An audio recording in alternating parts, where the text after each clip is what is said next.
Hello, everybody. Welcome back to Basics with Barbara. Christine Souza and I are joined with wonderful Barbara Karnes, who has been serving in the areas of hospice for, she says, more than 40 years. So we know that she started as a very young lady when she did that. And she is so gracious to share her expertise and her time with us here at Learn. We're so grateful to Hillcrest Memorial Gardens, Allset Persons Funeral Chapel, and Encora Health for helping us sponsor this channel. And I will turn it over to Christine to start asking some basics from Barbara. Thank you. Thank you so much, Karen. Thank you, as always, Barbara, for taking the time to share your wisdom with us and your experiences. I always look forward to this time with you. And I was reflecting about the end of the year, and as we step into this new year, we talk a lot about how we all wish for everyone to have a good death or a good end of life experience. We wish that for everyone, but we understand that that doesn't necessarily always happen. But when I was watching most recently your experience that you shared at the Endwell conference, and when I think about having a good end of life experience, I often think about what it means to not only have a good ending, but also the life that we live until we take our last breath. And so I was hoping that you could share about that experience, but also in a conversation that we were having earlier about the experience that you shared in a recent blog.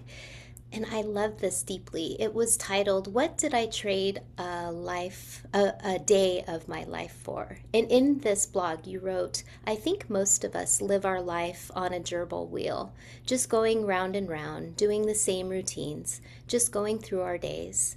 We don't think about it, let alone appreciate it, that gift of breath that we have. It seems it isn't until we are told that our life may be ending that we begin to appreciate what we generally have taken for granted. What was good about your day? Did I feel joy? Was there fulfillment?"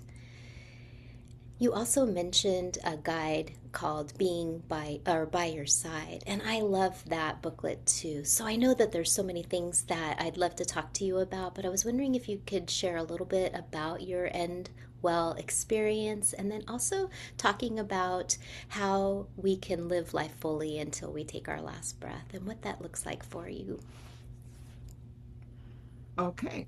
Endwell was an amazing education um, offered to anyone who wanted to come. And so my personal experience was um,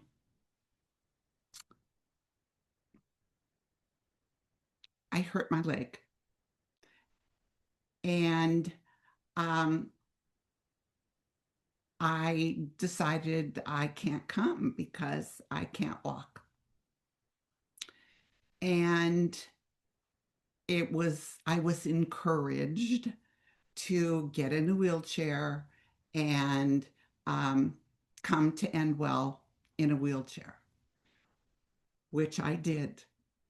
But the learning experience for me brought me to what I think a lot of people, because I'm not any different than anyone else, a lot of people feel that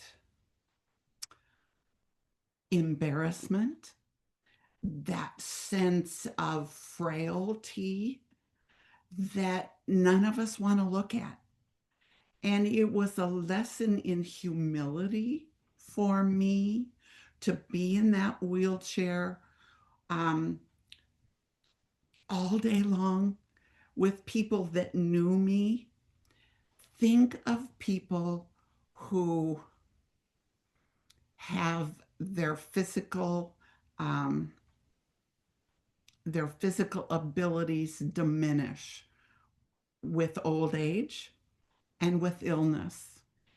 And I don't think we, the watchers, appreciate how difficult it is to allow people to help you.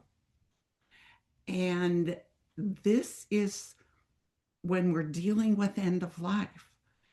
I think we need to take that into consideration and make it a talking point. And I'll tell you, I didn't realize that. The realized some of it. I didn't realize the intensity of feelings that are there when we have to rely on others. Big lesson for me at Endwell. Endwell was amazing, and there were a lot of lessons for a lot of people. And I strongly support the group. It's amazing as well as all the people.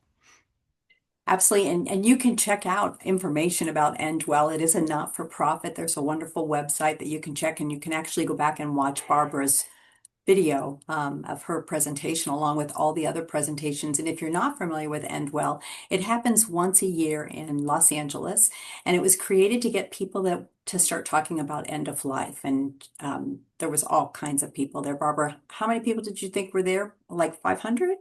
I believe so. Yeah. Yeah, yes, So what an experience. Thank you it for was. sharing that. And amazing speakers. I met some incredible people that were speakers that have touched me, and I will be in touch with as a result of all these professional um, people in that work in end of life. Yeah, it was awesome, like a TED Talk. Each talk was like 20 minutes. And so it was just really awesome. So make sure if you get an opportunity to check out endwell.org. So, Barbara, thank you for all of that. And so, when we think about having a good ending or end and end well, what would you say to those listening about living life well? What does that look like? Well, I most of us, as you said earlier, live on this gerbil wheel, and day goes by, year goes by, and we really are just on automatic pilot. And that's to me, that seems like a waste of what we're on this planet for. And I think um, that's why every night I say what brought me joy and look at what really made us happy that day. And I think it's important that we find peace of mind and purpose and joy every single day of our lives. Why else are we here? What did I learn today? What did I learn that I didn't know yesterday? Because that is part of why we're here. And as end of life does approach, and we are, and let's hope that I'm going to reword it. I hope that in my life, I have that last year to look and tie up any loose ends. Um, so often we're so busy in our denial that we miss the opportunity to enjoy, but to complete our life, to assess our life. What was I here for? What did I do? And that diagnosis of a life threatening illness, that the doctor saying, I can't fix you, gives us the opportunity that someone who gets run over by a truck doesn't have. And that's the opportunity to say goodbye, to say, I love you, and inside your being, know, I did some good. I did this and this and this, and that was worthwhile living this life. And I think we take all of that for granted. And I hope that people will um, be more appreciative of the gift that we've all been given, and that's the gift of life. Well said. Wow. Profound, profound. Barbara, thank you so much for sharing, for your vulnerability. We are so grateful. And we want to remind everybody, please check out Barbara's website at bkbooks.com. You have an opportunity to see all the wonderful materials she has that are just so valuable, along with her blogs. And you can sign up for them so they will come be delivered directly to your inbox once a week. bkbooks.com. Barbara, thank you so much. Christine, thank you so much. And we'll look forward to seeing you all again to share some more basics with Barbara. Have a great week and live your best life.